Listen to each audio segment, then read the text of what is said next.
So good evening, everyone. Welcome to the Kaapi with Curiosity talk today. I also welcome the audience who have joined us online.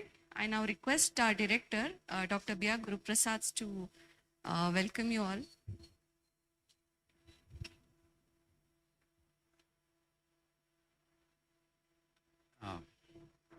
Respected Professor T.N.C. Vidya, the speaker of today, ladies and gentlemen who have come to listen to this talk, as well as those who have joined online. Welcome you all to this lecture being jointly organized by ICTS and JNC. And today we have a very interesting talk, understanding animal societies. So human society is very complex, okay? I think very difficult to characterize also, okay? Because of so many, no two individuals are the same.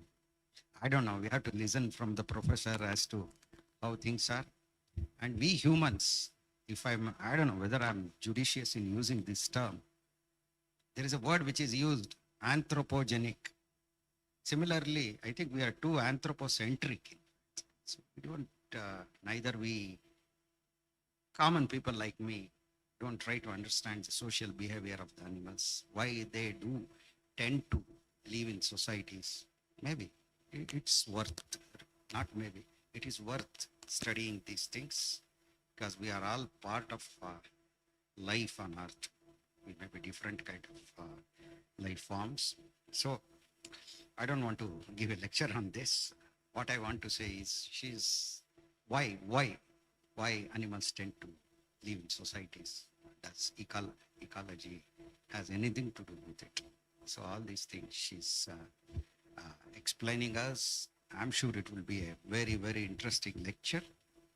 Once again, I welcome her, Professor T.N.C. Vidya, for this kind gesture. I also thank ICTS for joining with us in this endeavor. So thank you very much, Sharanya. Mike, over to you. Thank you, sir. I now request Akshit Goel from ICTS to introduce the speaker to you all. Hi, everyone. Nice to see this audience. Also, hi to everyone who's joining us online. It's a pleasure to introduce Professor Vidya, who's come to us from the JNC in Jakkur. Professor Vidya did her PhD at the ISC, not too far away from us, which is where she began studying elephants, in particular the Asian elephant. She studied those for her PhD, and then she went over to Stellenbosch University in South Africa to do her postdoctoral studies. And in sort of 2008, she came back to Bangalore to join the Jawaharlal Nehru Centre for Advanced Scientific Research, which is where she's been there since. And she's now a professor in the evolutionary and organismal biology unit. And she studies animal societies, and she continues studying the Asian elephant. I'm sure we'll hear sort of wonderful things about that from her today. Without further ado, there's a small token of our appreciation. Thank you. Thanks.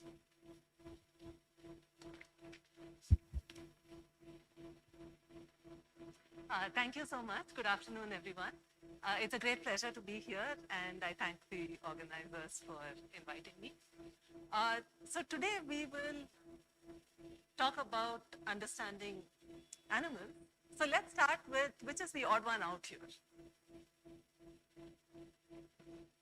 So we have these yellow-billed babblers, we have a domestic cat, we have a grasshopper there, we have a bush cricket, an agamid lizard, a garden lizard, a squirrel, a roller, which is also the state bird of Karnataka.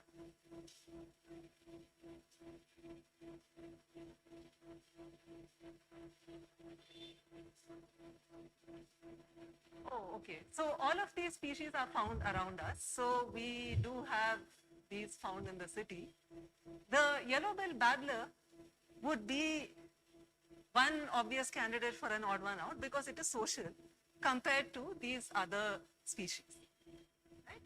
So let's start with what the advantages of being social are. What would be one obvious advantage of being social? Okay, being with others, yeah. Exchange of knowledge. Exchange of knowledge, very good. Safety from predation. So safety is one of the first things that one might think of. Being in a group, you have the possibility that you can spot a predator very quickly because one of the individuals in the group may see the predator and therefore everybody in the group can run away.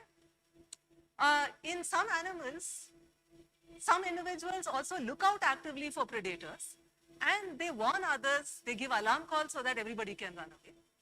Even in species in which you do not have specific warning towards when predators are seen, just because there are so many animals in a group, the chance that one particular animal will be caught becomes very small. So you can have a decrease in the risk of predation. There may be an improved ability to find food, right? So you may have seen honeybees which show a dance language. So some bees which go and find food come back to the hive. They show a dance so that they can tell the other bees where the food is, which direction the food is in, how far away the food is, and therefore others can go and find this food. There are animals like the dhole here, wild dog, which hunt in packs, and therefore they can hunt larger animals than themselves. So they get access to food that way because of cooperative hunting. And even if animals are not deliberately hunting together or informing others of food, they may get food by being in a group, like these painted stalks that you see here. Because there are so many birds feeding together, if a bird moves around, the fish or crabs that are around may move towards another bird and another bird may be able to catch it. Right? There are also species that show cooperative care of offspring. So because you are living in a group, you may be able to care for the young ones altogether. In species like this, for instance, all these 4 species show cooperative care of offspring. And in species like this bee eater, you have sons who stay back with their parents and they take care of the next year's eggs and chicks. Right? Instead of going off and reproducing on their own, they help their parents to reproduce. Again, in these dwarf mongooses, you have only one male and female that reproduce. And the others help to take care of the young ones. They babysit the offspring, they give food to the offspring, and so on. So that would be an advantage of being social. And as you said, learning could be a big advantage of being social. One famous example was of this blue tit in England, where these birds were drinking the cream of milk bottles when these milk bottles were kept on the doorsteps. So these dairies started capping these milk bottles with a silver foil. And when they started doing this, some of these birds learned how to pierce through the foil and drink the cream. And because these blue tits are social, other birds also started learning from them. And soon everybody in the population was able to pierce through this and drink the cream. Similarly, in these Japanese macaques, one young female learned that if she washed sweet potatoes in the salt water of the sea, it tasted better, the mud was removed, it had a salty flavor. She started doing that. Others watched her, and they also started washing the sweet potatoes in the sea. So there are all of these different advantages of being social. What are the disadvantages of being social?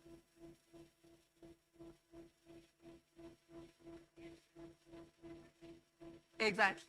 Just as we have these different advantages of being social, we can think of a corresponding disadvantage to each, right? So just as it's easier to spot a predator, the predator may also be able to spot you faster because you're very conspicuous because you're in a large group, right? Just as it was easy to find food by being in a group, there can also be competition for food because there are so many animals now in the group, and therefore everybody is competing for food. There can also be competition for mates. And as we unfortunately are very aware, there can be transmission of diseases that are very fast because of being social. So if we look at different animals, there's a wide range of sociality, starting from animals that are just solitary to animals that show aggregations to animals that are even more social, which we will look at. So an aggregation is a large grouping of animals in which the group sizes, how many individuals are there, and the group compositions, who are all there in that group, keep on changing over short periods of time. And the animals which are there in that group are random collections of animals in that population. Right? So you can have aggregations which may help for defense against predation. Because you're in a very large group, you are able to reduce your risk of predation. But in this large group, you are not preferentially associating with some specific individuals. There were a lot of individuals in the area, all of you have just grouped together. That is an aggregation.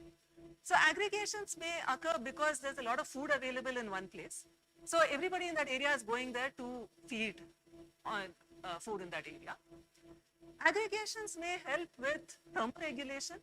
So you can have a lot of these penguins huddling together to protect against the cold. Similarly, there are aggregations of monarch butterflies which move from North America further down into Mexico, and they take shelter in the same forest.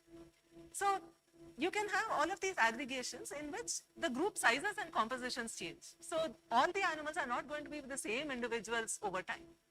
Some animals may go away, some of them may come and join. So these group sizes go on changing, the group compositions go on changing. And the individuals who are there are random sets of individuals from the population. They are not preferentially trying to associate with some other individuals. As in contrast to that are what we call fixed social groups. Right? So in fixed social groups, the group sizes and compositions are not changing over short periods of time. So the same individuals are found with the same other individuals, unless somebody is born, somebody dies, or some individual disperses out of the group or into the group. Right? Usually these fixed social groups are smaller in size than these large aggregations.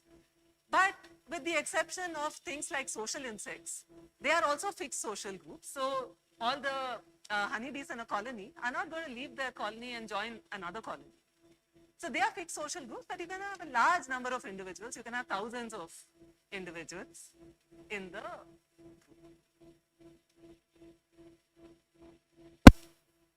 Now, in between, somewhere between the fixed groups and the aggregations are what we call fission-fusion societies. In a fission-fusion society, you have group compositions and size, group size and composition go on changing over time, over short periods of time. But the animals who are there in this group are not random sets of individuals. They are specific individuals, but you change in group size, you change in group composition over time. It is usually thought that if resources, especially say food, changes over time, these group sizes and compositions may change because of that.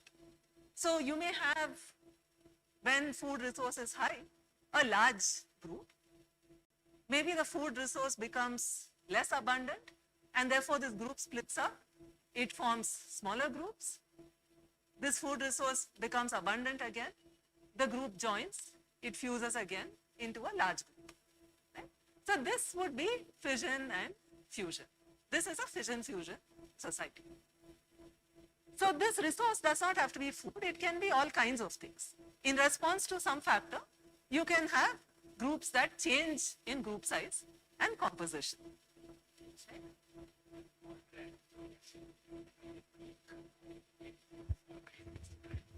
No, that can still be so when the group splits, it may be along certain lines. But the non-random collection is that this set of individuals who can form that largest possible group is a non-random set of the population. It is not the case that any 5 individuals will form a group. So these kinds of fission-fusion societies are seen in many species. For instance, you have chimpanzees, you have giraffes, dolphins, and so on. Can you think of another fission-fusion society? A species that shows fission-fusion?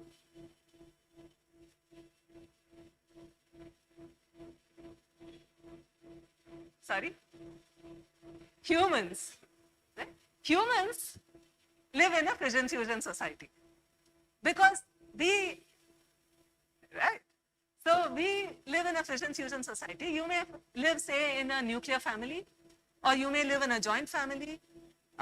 You may live in a nuclear family. You may go out and meet your relatives, say, at a family function. You may go out and meet your extended set of relatives and friends at a wedding, say.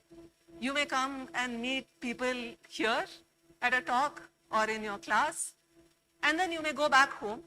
And therefore, the group size that you are in and the composition, who you are associating with, goes on changing over time.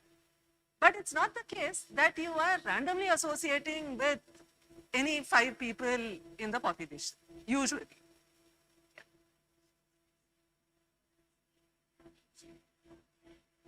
School every day, and the parents also go to office every day, and then they come back. Yes, that's also fission. That's fission fusion. Okay. Because you're not spending 24 hours with your parents. Your parents are going off, you are going off to school, and then you meet them again. So that again is a fissioning and fusion. Right? So we live in a fission-fusion society. Now, if we want to characterize animal societies, we can think of 2 ways of, there are generally 2 ways of characterizing human societies. One is social organization. That is basically what the group sizes are, who is in the group, are there adults, are there young ones, are there males, females, and so on. And what is the cohesion of the group, which means are they in fixed groups, are they in fission-fusion societies, are they forming aggregations? All of this together forms what we call the social organization. Social structure is basically telling us about interactions within a group. How are you interacting with different people in the group? And are you having different kinds of social relationships with different people in the group?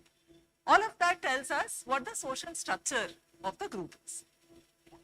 So if we think about social organization, that is, what is the group size, who are all part of this group, it will partly depend on, or it will largely depend on dispersal. That is, who is dispersing, who is leaving the group and going away, and who is coming and joining your group. So, for instance, the simplest social structure, social organization you can think of is a pair. In a pair, you just have one adult male, one adult female. That is a pair. Okay. You can have small babies, but that does not usually, it's not usually taken as part of the social organization because they are dependent on the parents. So we will take those individuals who are not biologically dependent on the parent as part of the social organization. So if you have an infant that needs milk, that infant cannot survive without the parents. But say there is a subadult who can live alone but chooses to stay with the parents, that would be part of the social organization. So in a pair, you have only one male and one female in the pair, and you don't have any non-dependent young. There can be dependent young ones which are living in the pair.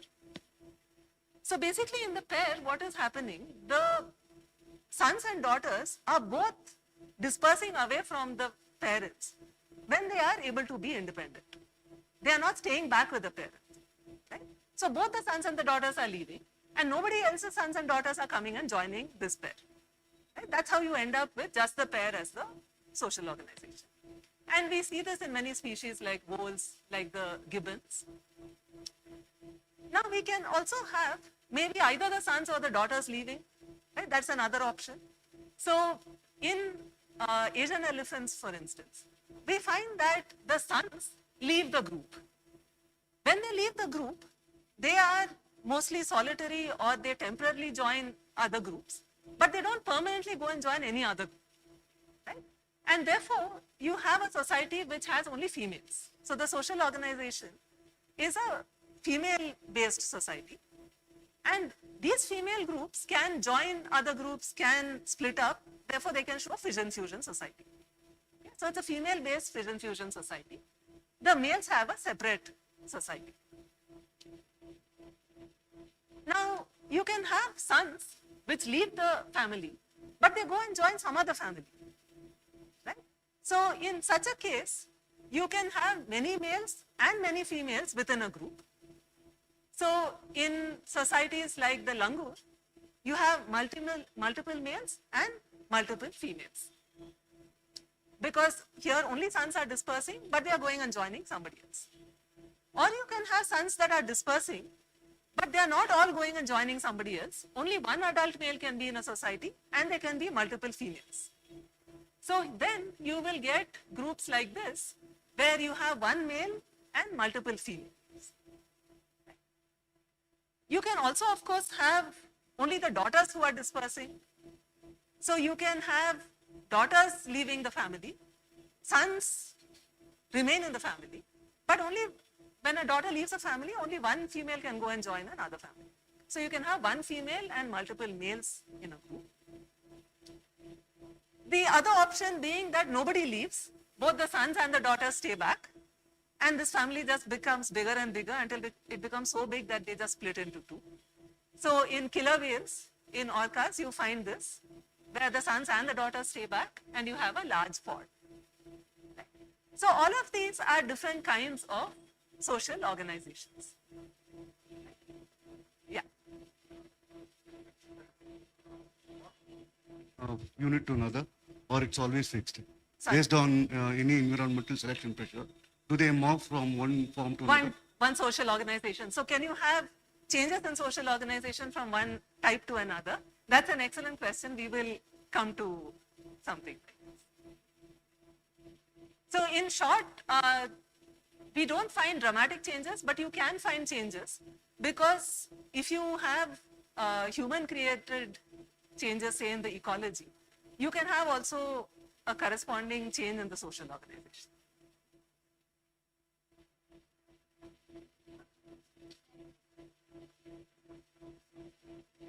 So there are many species in which you can have multiple types. Yes, like the Malabar-pied hornbill, for instance, they like the many males and females together. Like Yeah, so there are many species like that, where you Yes. can have different types of social organizations. So you can have some of the individuals in the population showing one type, some of the individuals in the population showing a different type. So that does exist. Because in hornbills, they all, like many males and females together, sit on a same tree they sit on. Yeah, but then we will have to find out whether they are aggregations or whether they are actually a fix. Oh yes, we have to also find that out.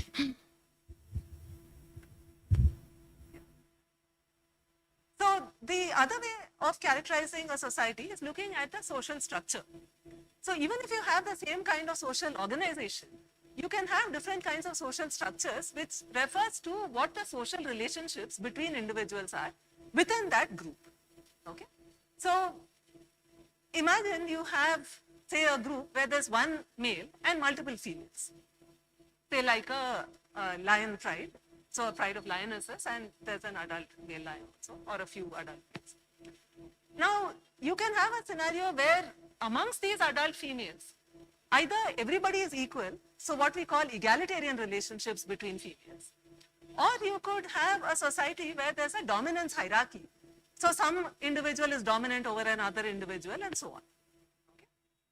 So for the same kind of social organization, you can have different kinds of social structures. What do you think happens in the case of lionesses and cattle? Do you think there's a dominance hierarchy or an equal society? One has an egalitarian society, one has a dominance hierarchy. Which one has a dominance hierarchy? The lionesses show an egalitarian society, and the cattle show a dominance hierarchy. Okay. Yeah. So this does not mean that females in a lioness pride will not fight against another pride. So this is what is happening within a pride. So there can be vicious fights between prides, but within a pride, everybody is egalitarian, everybody is equal. Whereas here, within a herd, you have a dominance hierarchy. Now, it also does not mean that just because everybody is equal, that there is no competition. Because there can be competition, but everybody can still be somewhat equal. So imagine an area like this. The darker the green, it indicates the more the food available. Now you have only 2 monkeys here, and there's a lot of food. If we increase the number of monkeys in that area, the amount of food per monkey is going to go down. Right? So there is competition here by increasing the number of individuals. But there may or may not be fights over that food. Imagine you have a plate of, say, spinach, okay, and you have to share this with 4 other people, versus you have a plate of samosas, or if you don't like samosas, say bhaji or momos. Now, which do you think is worth fighting over? Sorry, the one on the right. So, unless of course you're Popeye, it might be worth fighting over what's on the right here compared to spinach. Right? So there are 2 types of competition, what we call scramble competition and what we call contest competition. Scramble competition is competition where you are not actively fighting with somebody over the food, but there is competition because we saw here, if you increase the number of animals, there is less food. So whatever food you eat is not available to somebody else to eat. And therefore there is competition. But because you are not fighting with somebody, there is no winner or loser in this kind of competition. Everybody is just trying to get access to whatever resource is there. In the case of contest competition, there is a high quality resource which can be defended.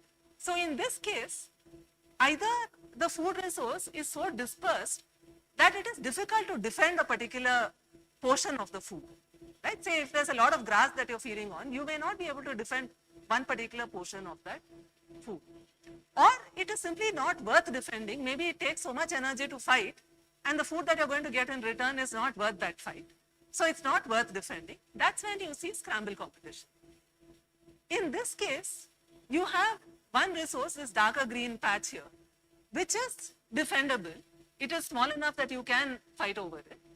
And you can take it away from somebody else. That's what we call usurpable. Therefore, you can have one animal which comes and takes it away from another animal. And therefore, there is a winner and a loser. The winner is the one that gains access to that food. The loser is the one that loses the food. Okay? So the first is called scramble competition. The second is called contest competition. The first where you're scrambling for food. The second where you are contesting a particular resource and you're trying to get access to that resource. In the first case, it does not mean that everybody will get access to equal food, because it depends. How can you get more food in the first case if there's only scramble competition?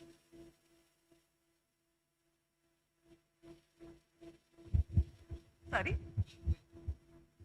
How do you get unequal food? You will get some.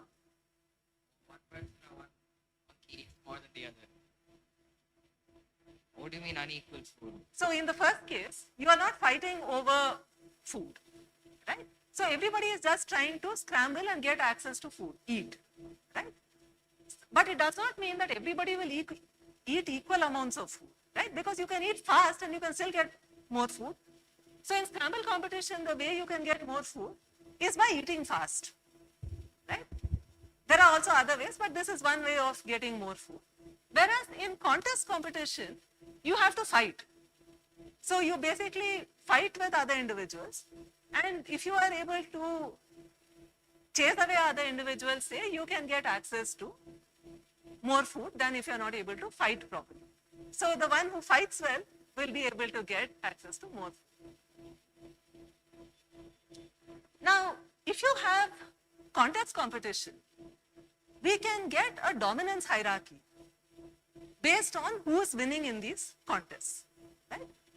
So if you have an individual, say A, which is always winning against B, That is called a dominance relationship. Whereas if B also sometimes is winning against A, this is not a clear-cut relationship.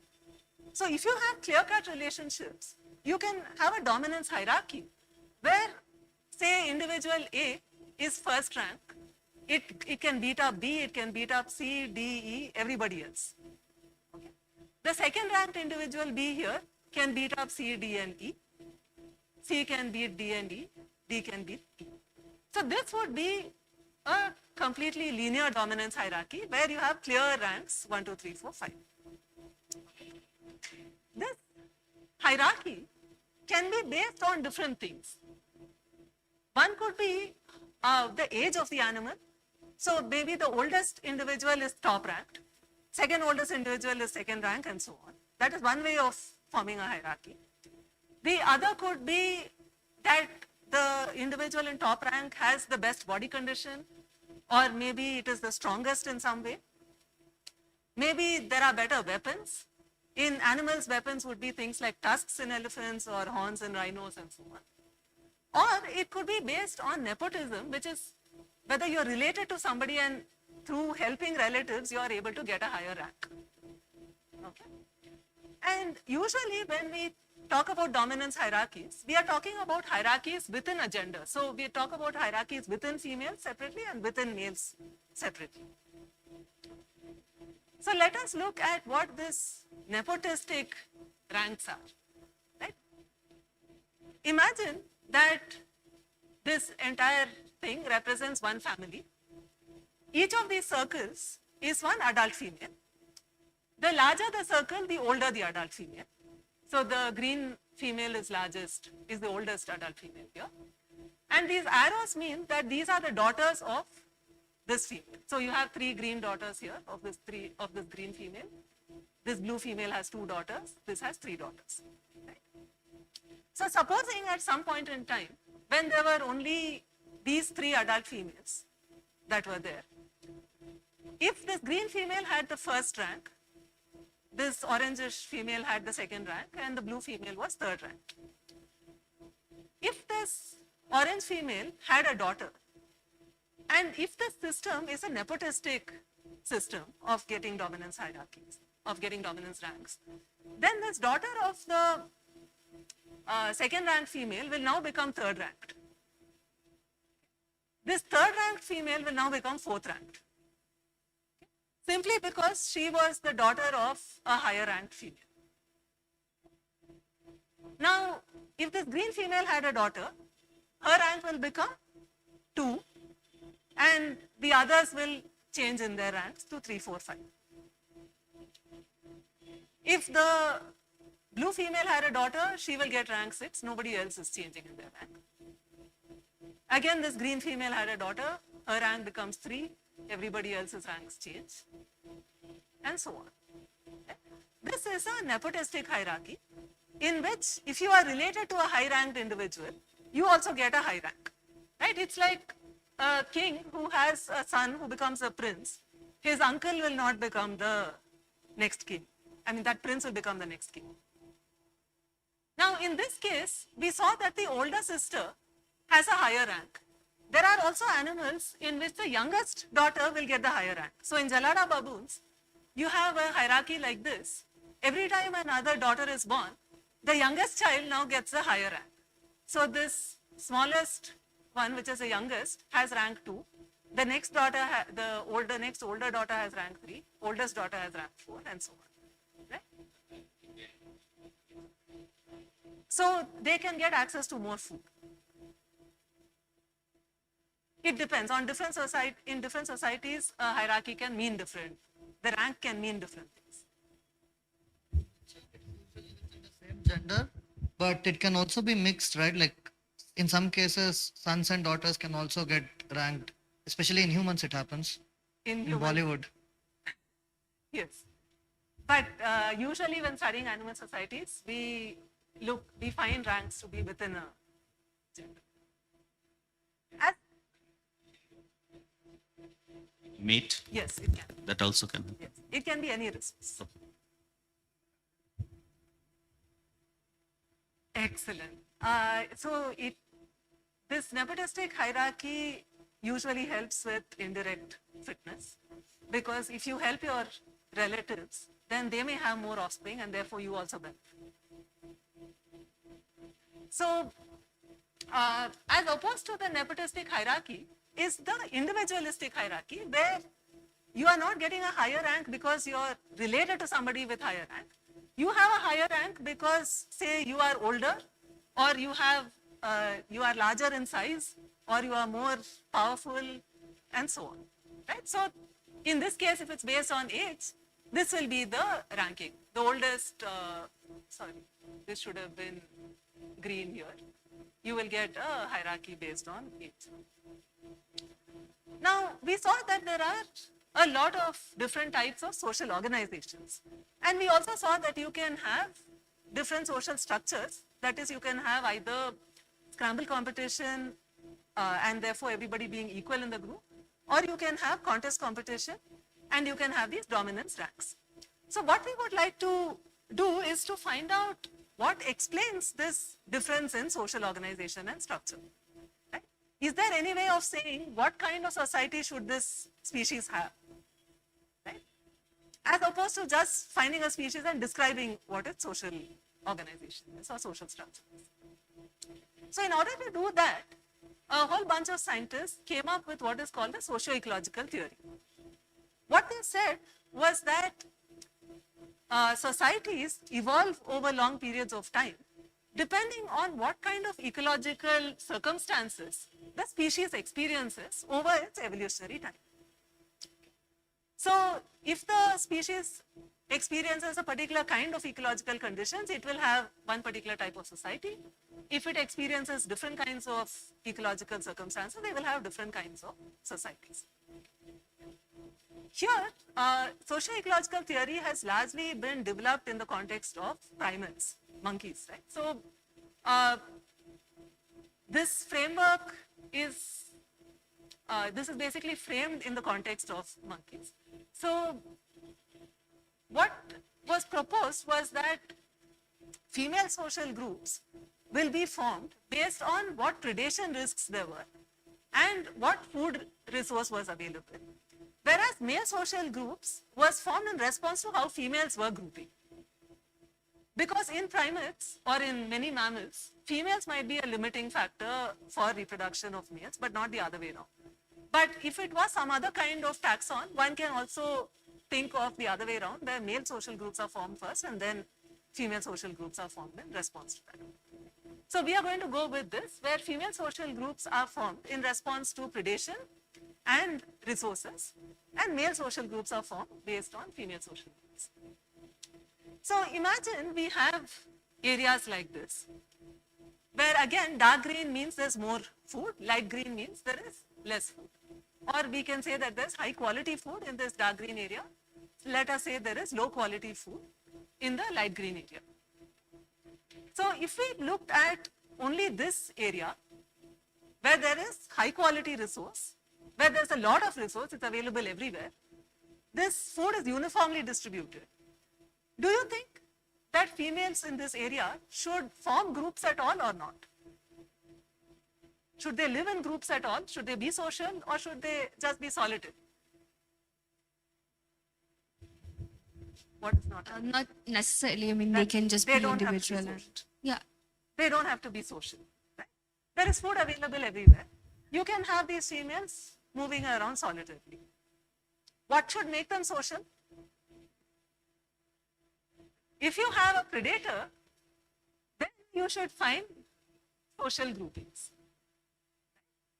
So, in this kind of a society, you have groups of females being formed only because of predation. It is not because of how the food is distributed. Okay? And predation is an important ecological factor. Now, because there's so much food everywhere and females are not restricted by food, any female in this group can go and join another group and vice versa. There's nothing preventing one female from dispersing from one group to another group. Right? If she so feels, tomorrow she can join this group or she can join this group. So in this kind of a social system, you have dispersal of females. right? Females can leave the group in which they were born and join another group. And do you think there should be contests within this group? Should there be fights within this group? No, right? There's a lot of food available. They don't have to contest any resource. So this will be an egalitarian society. So it is proposed that if you have this kind of an ecological circumstance, that if you have a lot of resources available, but you have predation and therefore you are forced to live in groups, then you should have an egalitarian society within the groups. Nobody is fighting within the group. And there can be dispersal of females across groups. An example of this is seen in wild horses and in zebras. Now, what about this area? Should we have groups being formed? Here resources are less abundant than the other area. So here we should expect groups to be formed because resources are less abundant. The kind of group that is formed here will depend on how large these patches of high quality resource are. Okay, how large these dark green patches are compared to the light green patches. Supposing these dark green patches are very large so that they can support an entire group. Okay. Do you think there should be fighting here? Yes? Source. Compared to the other places, less resource. Yes, but there's a lot of resource here for a group. So we should expect that there will be no fights within the group. Yes. Will we expect fights between groups? There will be. There will be a lot of fighting between groups for access to these large patches. So here, we do not expect fighting within groups. We expect fighting between groups. Do we expect females to leave their group and join another group? No. We don't expect that because there's so much of between group fighting that a female cannot leave her group and join another group. So females cannot disperse here. They are resident into the group in which they were born. So this is called a resident egalitarian society in which females are resident in the group in which they were born. The relationships within the group are egalitarian. Everybody is equal within the group because within the group you have so much food. So you're not going to fight within your group, you're egalitarian. An example of this is the Patas monkey. Now imagine a scenario like this where you have high quality resources which are distributed in very small patches such that a single female can access that patch and eat from that patch without allowing others to eat. Now do you think there should be fights between groups and within groups? Within groups there should be fights. Right? Between groups there will not be fights because they are so busy fighting within the group. And there is no large patch that an entire group will collectively defend. So here we do not expect fights between groups. We expect fights within the group. And therefore you can have a nepotistic dominance hierarchy within the group. Why nepotistic? Because if you support some female within your group, that female gets access to more food, she may be willing to share it with you. And you will tend to support your relatives because those relatives may be more willing to share that food with you than your non-relatives. Right? So you can get a hierarchy that is based on nepotism within the group. So in that case, they still form the groups for predation, right? Sorry? Why they still form the group? They still form the group because these clumps of high quality resources are themselves clustered together. Okay. So this entire set of high quality resources are clustered together so they can still form the group. But within the group, there is going to be this hierarchy. Now, they will not leave, a female should not leave this group and join another group because there's a dominance hierarchy there also. And she's not going to get help from any relatives because there are no relatives in the other group. So again here, females are resident in the group into which they were born. But unlike the previous case, they are not egalitarian. They're going to have a nepotistic hierarchy. And an example of this is the spotted hyenas, but you also have a lot, like our bonnet monkeys and a lot of primates show this resident nepotistic society. So can one of the females in the lesser uniform area go to the higher uniform area since So no we one have- is fighting there?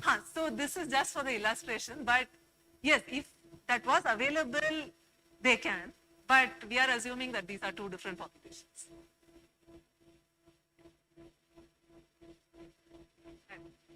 The male-female ratio at all, right? Would So that here kind of we exert some pressure on all these groups? So we are coming to the male society. So this is only females. They will not go to other groups in this case, but will there be any groups because they are fighting individually as well? So what do you call a group here? So the group still exists because you have these patches of high quality resources which are all clustered together. So you can still have a group because they are all feeding in that same place based on these high quality resource patches. The other factor here again would be predation, because they may still be forced to form groups because of predators. Historically, in the field of socioecology, there has been a lot of debate about how much of a role resources play versus how much of a role predators play. So different people think that predators have more of a role compared to food, and others think vice versa. Now, we can also imagine another scenario where these high quality patches are distributed in such a way that there are large patches of food, but within this large patch, there are again small patches that can be of very high quality, right? So potentially now, you could have competition both between groups as well as within groups, right? Therefore, there will be between group contests here as well as within group contests. But within the groups, the dominant females should be more tolerant of the subordinates, because if she is very nasty to the subordinates, they may leave and join the other group, and that helps with between group fights, right? Because if you have a fight between groups, the larger your group size, the greater the probability you will win the fight. So in some ways, you have this possibility of the subordinate females basically threatening that I will leave this group and join that group, and then I will win you in a between group fight. So you will now expect a society that is resident. Females don't leave the group. There is a nepotistic dominance hierarchy. But this is tolerant, in which the dominant individuals are more tolerant of the subordinate individuals. This is seen in the Sulawesi macaques. Now coming to the males. What happens in the case of males being part of these groups? There are some societies in which males are associated with these female groups, either as single male units, we saw that earlier, that kind of social organization, or you can have multiple male, multiple female units. This will depend on many factors. Can you think of any of these factors? How many males should be part of this female group? Why should there be many males, or why should there be a small number of males? Depends on? The tournament species or pair bonding? Depends on how they contest, yeah. But it could depend first on predation, because I mean, females, I suppose, would prefer a stronger male so that he can help protect against the predator, and so they would prefer stronger over. Okay, if we look at, it depends on what kind of species we are looking at, right? So in many of these species, one individual cannot protect from a predator, because if a monkey is there, the monkey is not going to protect the other monkeys from say a tiger. Can't do anything, basically. But if you have a larger group, you have more protection just by looking around, just by warning other individuals and so on. So the females may actively encourage multiple males to join the group if there's going to be this kind of safety in numbers. You could also have multiple males joining the group if these males are going to help the females in between group contests, right? So in the society where you have between group contests, if the males are helping the females in the between group contest, then it increases the number, that helps. But there are other species in which the males don't participate at all in the between group contest. It's the females that are participating. There you have only single male in the group. So males may actively be encouraged to join the group or not encouraged to join the group. It could also depend on other factors like infanticide in monkeys. And in other species, males and females live in very different types of societies. Maybe males require different kinds of food, so they are not even permanently part of these groups. They may live alone or they may live in bachelor herds and so on. So in order to study socio-ecological predictions, we have to look at social organization, what kind of groups are formed. We may have to look at genetic relatedness because we want to see are related individuals helping each other or forming groups. We need to look at what the dominance relationships are. Is it an egalitarian society or is there a dominance hierarchy? Sorry.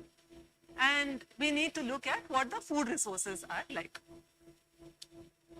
Now, a quick digression. About those different groups. So in that, the intergroup breeding, say for example, that we consider, because same genetic breeding is also not safe, right? So those kind of evolutionary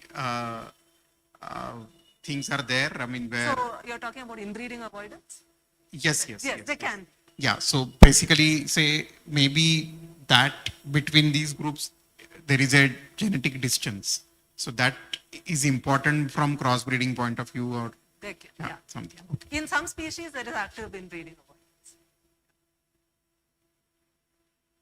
So why should we bother about the social organization or structure at all? I mean, of course, it's very interesting and therefore we should bother. But some people like to know what are the practical consequences of this. One, of course, is information transfer or disease transfer. Like we saw earlier, if animals are social, you can have transfer of information. So for instance, these blue ticks, as I said earlier, used to break open this silver foil. And because they are social, they were able to learn from other individuals and learn how to open the silver foil and get access to milk. Here you have a group of male elephants in Sri Lanka. These are tuskless males, what we call maknas. And you have one male here breaking an electric fence. Right? The male knows how to break it, so basically it's not touching the electric wire, but it is using the pole alone to break it. And therefore, when you look at trying to stop conflict like this and therefore remove, say, one animal which has entered into conflict, you will be ignoring all of these others who have also learned by watching this animal. So you have a young male here who also has now figured out how to cross this fence. Right? So in terms of management interventions, whether animals are social or not makes a lot of difference.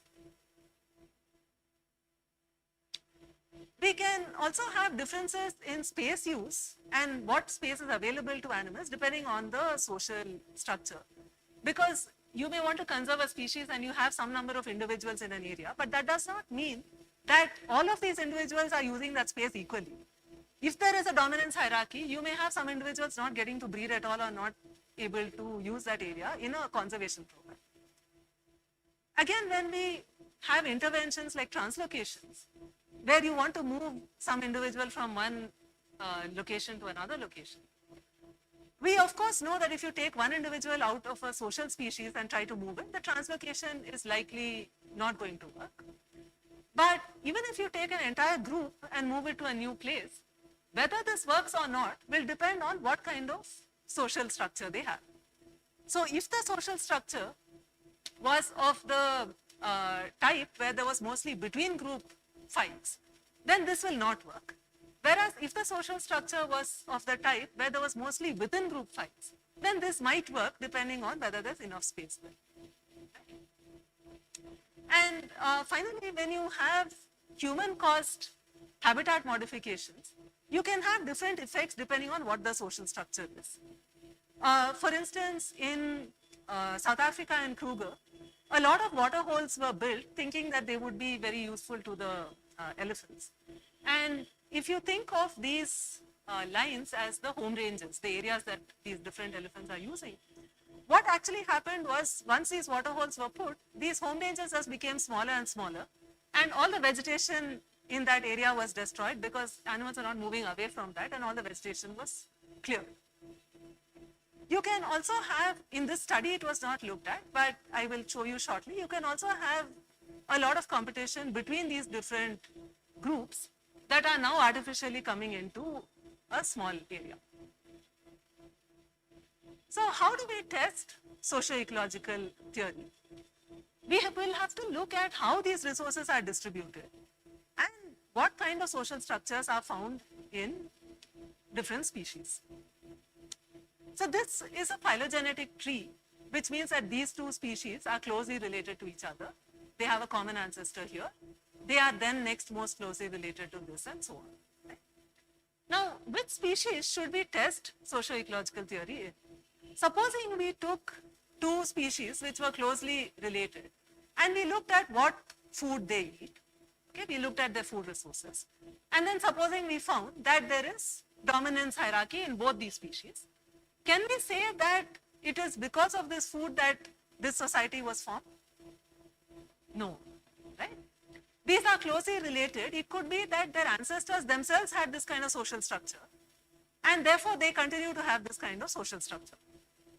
It's like saying that if I want to find out whether eating a particular food causes me to run faster, and say I test a bunch of children in a family and say all of these children ate spinach, for some reason I'm obsessed with spinach today, and say that all of these children run very fast, faster than average. I can't say that because they ate spinach, they run very fast, right? It could be that they all inherited some genes which gave them an advantage in running fast. So similarly, I can't look at related species which have the same kind of food and then say that they have the same kind of society. So either I have to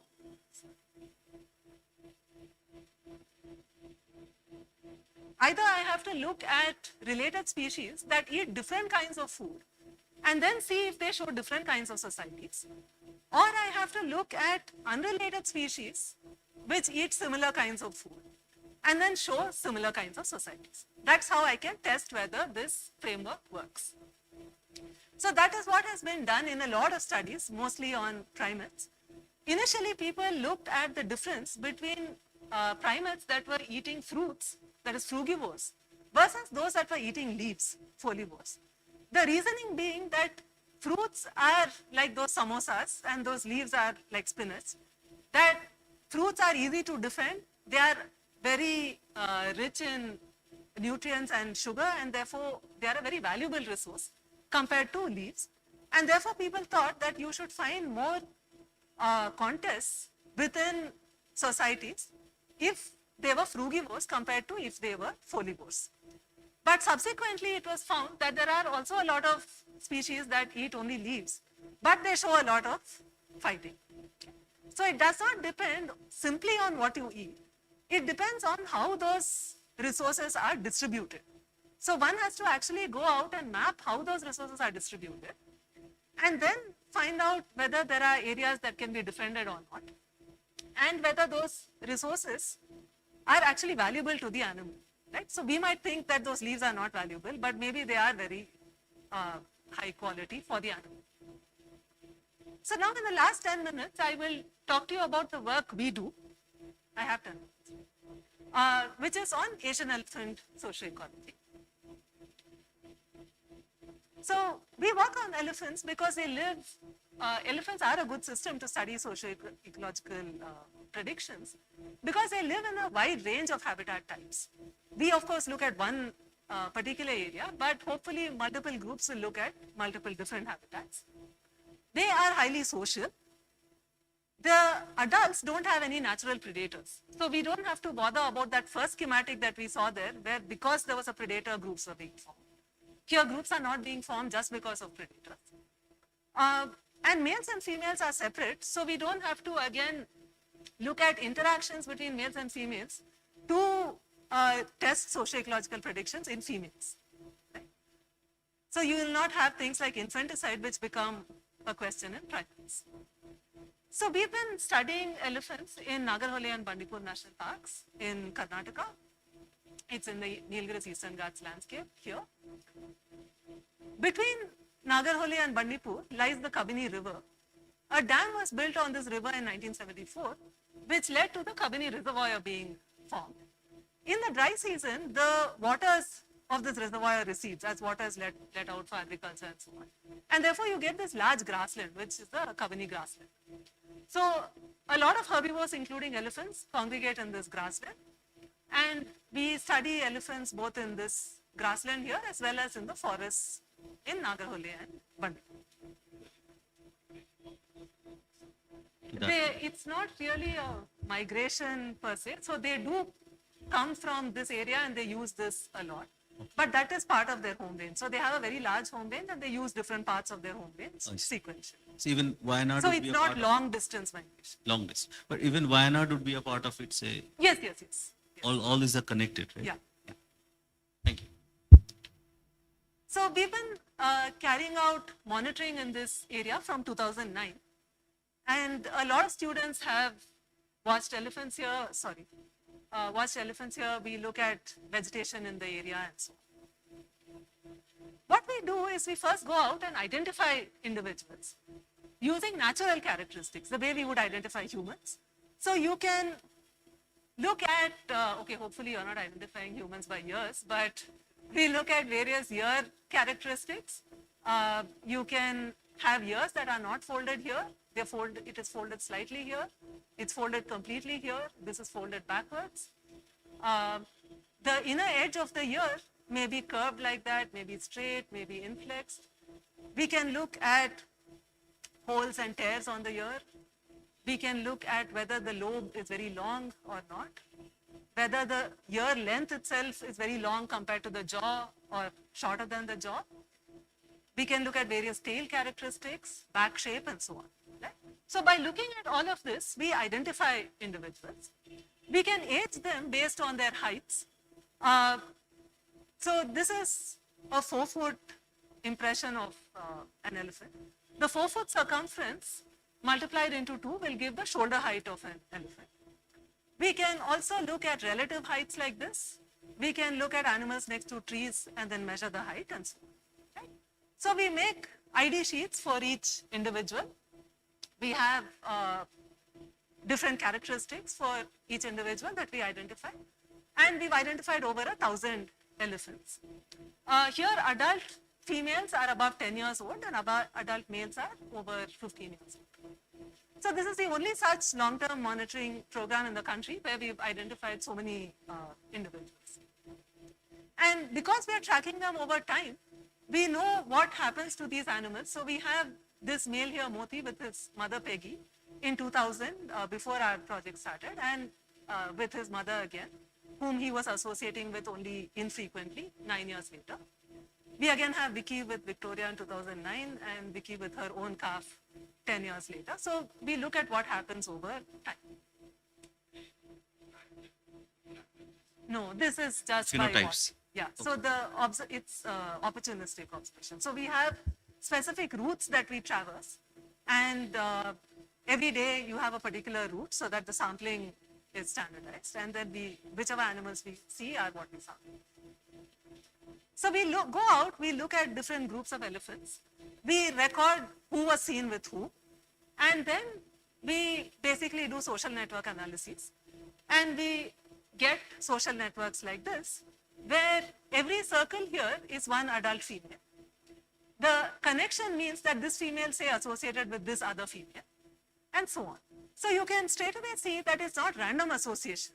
From this over 300 females, it's not that any female associates with any other female. They associate with specific sets of females. And the most inclusive set like that is called a clan. So earlier when I was telling you about between group and within group, here that group would correspond to this clan. And within this clan, there can be fission-fusion dynamics, not across clans. So all the females in a clan will not be seen together at all points in time. So they may associate with some set, then that can go on changing in size and composition. But if you put them all together in a social network, you can find out who the clan is. So what we also do is we watch elephants, we watch them defecate. We collect fresh dung samples from these identified elephants. Okay. Then we take this dung to our lab, we extract DNA from this dung, and we genotype these animals. So we can find out who is related to whom. And we find that females are mostly associating with their relatives. And the top associate, that is the female who associates the most with the female, is her closest relative. But there are also other clans which have unrelated females.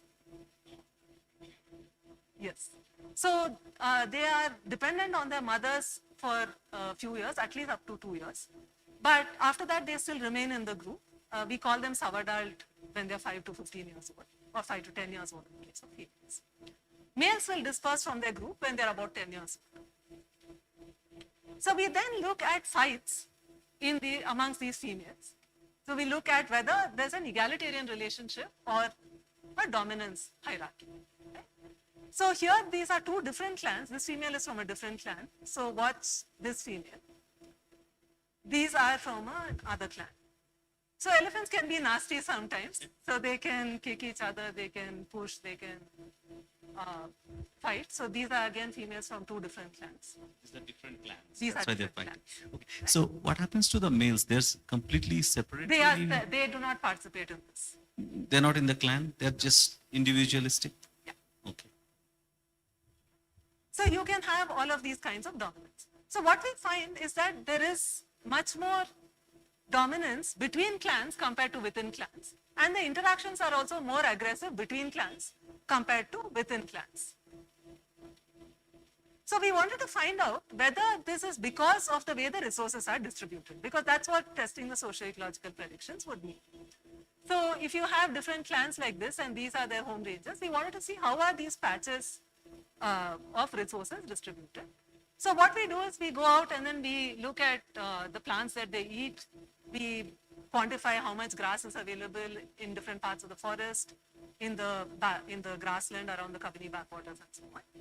And what we found is that we have much more grass available around this Kabini backwaters in that grassland compared to the forest.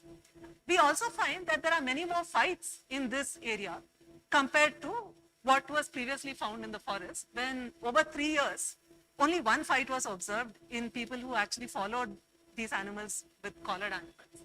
But we can find hundreds of fights in this area. So we also find, because there are more fights between clans and within clans, it is somewhat like that resident nepotistic tolerant society, where there are more fights between than within clans. But we still don't know whether it is nepotistic, because we still haven't looked at whether the fights are based on relatives or not. The paradox actually, because resources are more and Exactly. But that is what socio-ecological framework tells us also, right? That if you have large patches of high quality resource, then there should be fights between different groups. So that is what we find. So this part fits in with the social ecological prediction, that if you have a large patch of high quality food, in this case more abundant food, you should find fights between clans, not so much within clans. That's what we find. However, we also find that if you look at this grassland alone, and within that you look at areas where there is more grass compared to other areas which are not, you don't actually find that there's any relationship with the number of fights. So it does not exactly fit the prediction either, but we don't know what the quality of grass in these different areas is, and that is something that we are currently looking at. We also look at male social structure, because males and females live in very different societies. Males disperse when they're about 10 years old. And after that, they can temporarily associate with other males, they can temporarily associate with female groups, but about 50% of their time, they are just alone. So we look at males associating with other males. We find that there are only temporary associations. Old males tend to associate more with other old males. Young males tend to associate more with other young males. So there's also an age-based association. And the other thing we do is looking at dominance between males, look at how strong the dominance hierarchy is, and whether it translates into paternity. So we sample mothers and calves, and then assign paternity to adult males to see how many young ones these adult males have. Does it depend on how dominant the males are otherwise? So to summarize, we find that there's a wide diversity of animal societies. There are different types of competition. You can have scramble and contest competition. Socio-ecological theory tells us that societies can evolve in different ways depending on the ecological conditions that they experience. And there have been many tests of the socio-ecological theory, many of them supported, but it doesn't completely fit. So there are additional factors like infanticide that are often proposed. But in most cases, we do not have complete studies where the resource distribution is properly mapped out, because that is the more challenging part. Some species can show plastic responses, like we saw here, where because a dam was built and you have a big artificial source, even though there is no fighting between groups in the forest, you have a lot of fights in this area where you have artificially created a big resource. So although one might think that you are providing resource and therefore everybody should be happy, you can get a lot of between group fights in this kind of a case.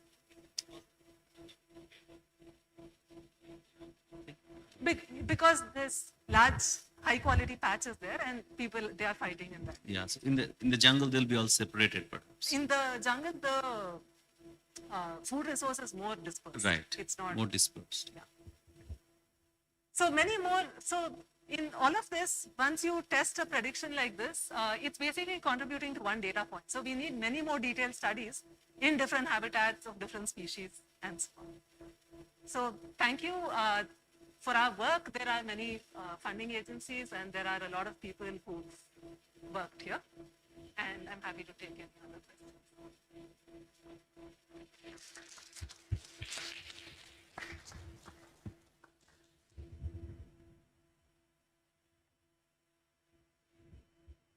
So a non-topic question. Did you guys get flooded recently because of the lake overflowing? We got flooded very badly a couple of years ago and our labs had to be redone. No, this time. Not this time, because they're redoing the drains. Okay. So BBMP is finally we're waking up and doing something.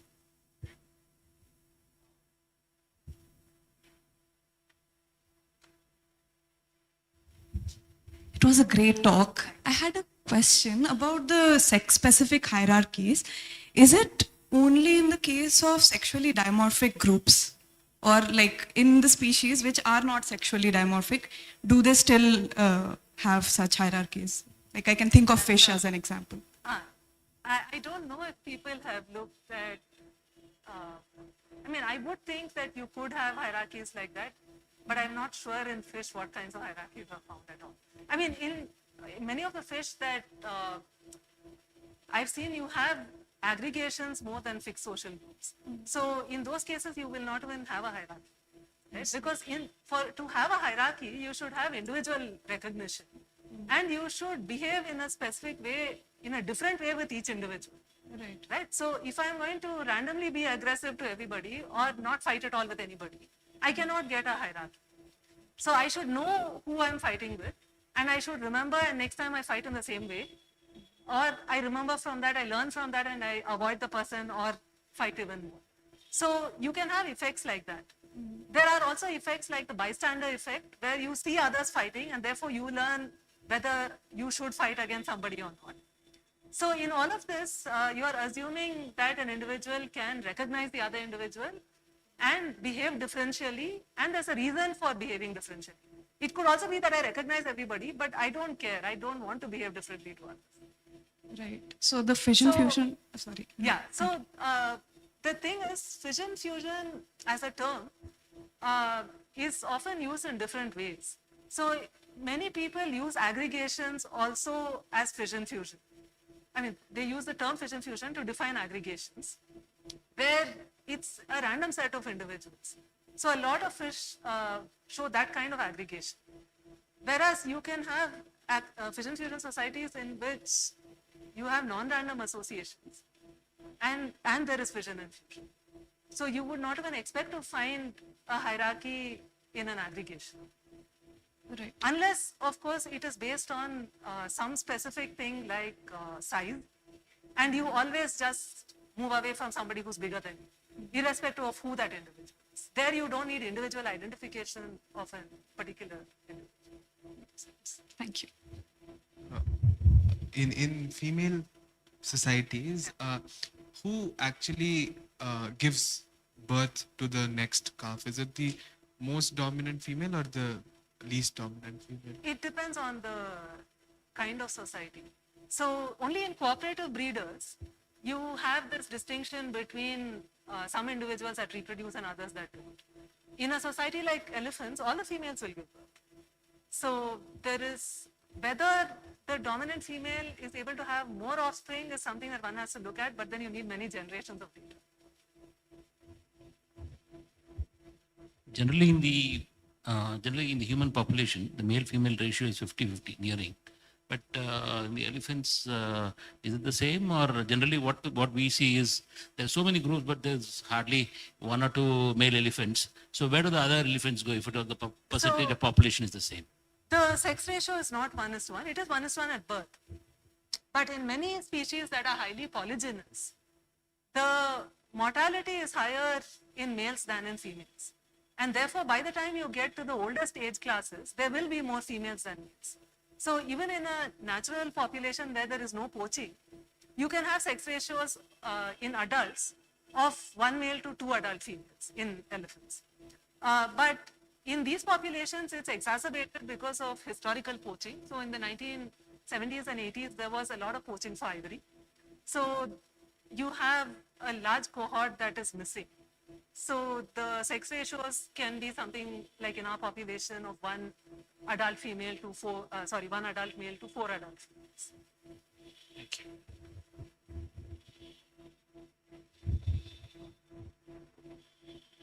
So for example, I know that for lions, not all male lions will actually be able to reproduce. Is it the same for elephants also? Yes. So in general, in species where there's a lot of male-male competition, Right. if you look at the variance in reproductive success, it is very high. Basically meaning that a small number of individuals father a lot of the offspring, and a large number of individuals don't have any offspring. I see. So one of my students is looking at paternity in elephants now, and we do find a skew. I see. Between those lions who kind of give, Yes, I mean, yes. it's not So one in the male, case- it's genetically, right? I mean, genetic closeness of the So offspring. you can have brothers in lions taking over a pride. So they are related to each other. So if one of them has an offspring, it is indirect fitness for that. And one question, is there any mathematical work? I mean, anything you throw game theory, right? Predator, prey. Is there any mathematical paper that you can refer us? No, we've not done any game theory. Thank you. Hi, very interesting study. I just want to understand, like, have you seen any variance to your study in other parks, like say Bhadra or Corbett, where See, unfortunately, this is the only such study in the country. only such study? We Okay, don't have data from other populations. okay. But there would be variance, of course, right? Like Yeah, due to I would different love it if ecology. people food? would start these long-term studies in other populations. Okay, Yeah. thank you.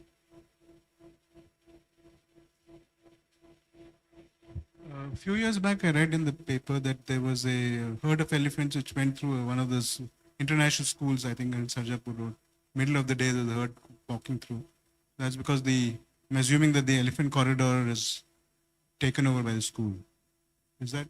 So I was told that it's because the corridor from Anekal to somewhere near Hoskote crosses that particular school. That's why the elephants were in the school. Not the fault of the elephants. See, I mean, first of all, I don't think we should be ascribing fault in that sense. But No, I'm just trying to, understand why elephants would walk through a particular school in the middle of the day. there can be so many reasons for elephants walking Okay. through a particular place because, see, of course, in general, elephant habitats are fragmented. And males especially have this behavior of dispersing from their group and going away from the group. So when they disperse from their group, they have to explore different areas before they decide where they're going to go and remain for the rest of their lives. So they have something called locational dispersal, where once they leave their group, they're also leaving that location. And they go and find a new location and then start living there.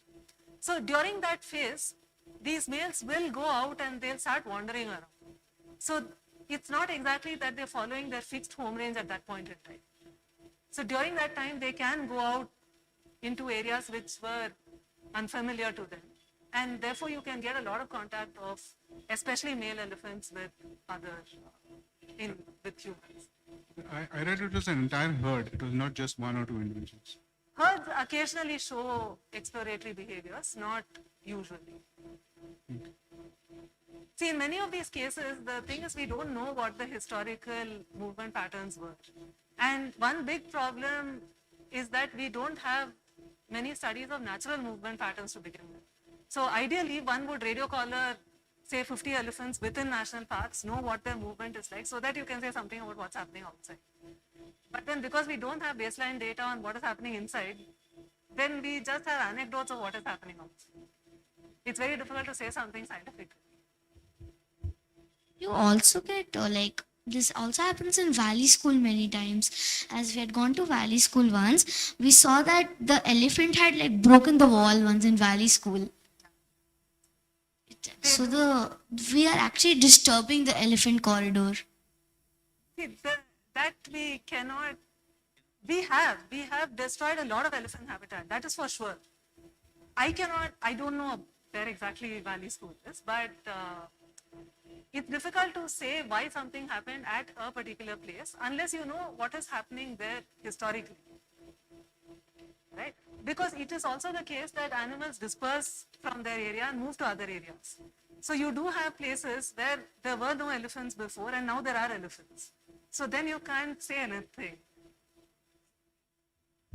So more on offline questions we'll take after the talk. We'll take a few online questions from our YouTube audience. Sunbird Samir is asking, how do you ID base on back shape, as they might change often due to food resources and other characteristics while they are being similar? How do you do that ID? Actually, back shape is one thing that doesn't change that much. It doesn't change based on food resources. To go through a lot of slides, but you have some variation in back shape. There are backs that are convex, there are those that are concave. There are backs that are flat. But then you can't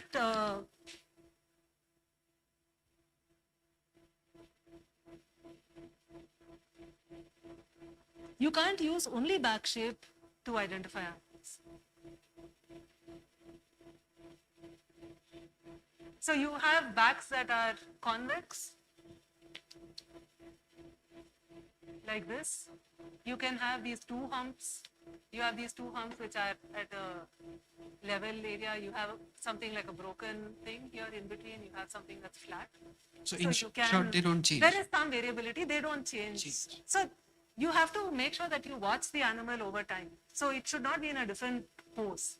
So if, say, it's on flat area versus it's moving down, it will appear different. I see. Okay. Sujata Deshpande is asking, how long does it take human observers to learn to identify elephants, and how often do we make mistakes? It takes human observers several months. So I think every student who comes takes about like 6 months to learn elephants. And we will not know all of the elephants. So I can identify a few hundred. My students can identify more. But we have to go back and individually verify each of these. So we have this long process of data checking, which everybody is very familiar with in the lab, where we go through every photo that has been taken in the field, and then we sit and see if it was identified properly. On that note, another question by Samir. With this data, are AI models being trained to map with various other factors and in other areas to predict as well? Unfortunately, AI is not yet there. I mean, machine learning or AI, because people have tried. It would be very helpful if elephants could be automatically identified. We would gain a lot of years not doing the checks on these. But with whatever people have tried with African elephants and with Asian elephants. The best guess is correct only 50% of the time. So it's not something. No, they have a lot of training. Yeah. So they work specifically with a long-term African Elephant Project and also in Asia and Myanmar. But the best guess was only right 50% of the time. So right now it is really bad. I mean, someday if it becomes better, it would be very helpful. On that note, Sujata Deshpande has the other question, which is, how is the Society of African Elephants in comparison to Asian elephants or Asian elephants in other countries where ecology may or may not be similar? African elephants have a very different kind of society in some ways, only in the sense that their group sizes are much larger. They also face much more predation, so that could explain the group size. They have a stronger dominance hierarchy within clans. They do not find as much dominance between clans. So we do not find much of a dominance hierarchy within clans. We do have some, which is based on age, but it's not very strong. So that's a big difference. But there are some basic similarities also between the African savanna elephant and the Asian elephant. The differences could be largely because of differences in group sizes. In Asian elephants, the only other study where there is long-term data on identified individuals like this is in Sri Lanka. In Sri Lanka, they found that the group sizes were small like this. They haven't looked at between clan fights in as much detail as this, so it's not very comparable. They don't have genetic relatedness yet, but they do find a somewhat similar society, but maybe more diffuse, not as clustered as into clans. Question by an anonymous person. George Whitmer and et al. Published that elephants have individual names and identify each other by their names. Did you find anything in your study on groups that could sort of indicate that group call sign? No, we have not looked at acoustics at all. Sandeep Saha is asking, how does the theory apply to invertebrates? That's a great question. Somebody should, I mean, the theory per se, see, the framework just exists. Someone needs to look at them and then find out whether it works or not. And if it doesn't work, then make modifications to the framework. So a lot of the invertebrates that are studied are the social insects. So there it's a completely different kind of system. Right? You have some individuals that reproduce, others that don't. So a lot of the work that has been done is around that. So just a lighter note question. So since you have observed so many individual identified, so many individual elephants, have they started identifying you? I mean, that's one quick thing. And then second is there any interesting experience? Because you have been doing this for so many years of observation. Do you have any, whether it is interesting, horrifying, or any experience to share? Okay. So I think they don't identify us, but then they do know that a certain vehicle is not a threat. They go a lot by sound. They don't use vision so much as sight, so much as hearing and smell. So elephants use smell and hearing a lot. So they can, I think, identify different vehicles by the frequency of the engine. So they behave differently to different kinds of vehicles. Experiences, there are hundreds. I mean, every day in the forest is a good experience. But I mean, you often find that elephants behave very similarly to people in some respects, because you can see how they fight with others. You can see, I mean, how they show affiliative behavior sometimes. When a new calf is born, the way they react to the calf. Or if they don't get something, like I've seen this elephant which was trying to get some fruits from a tree, and the branch was really high. She went on trying and trying, and then finally couldn't, and then kicked the tree and walked away. So you have things like. Generally, elephants are from the tropical zone.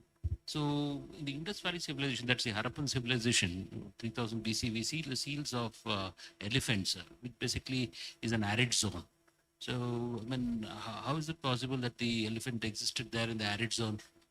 No, was there a climate change or something like that? Or yeah, elephants were distributed. Elephants had a very large distribution, ranging from the Tigris-Euphrates River all the way here. So long ago, there were elephants across the entire Indian subcontinent. So the decline is much more recent. Right now, the elephant distribution of Asian elephants is only about 5% of its historical range. more questions, let's have that over coffee. Please join us over coffee and let's have a round of applause for the speaker once again.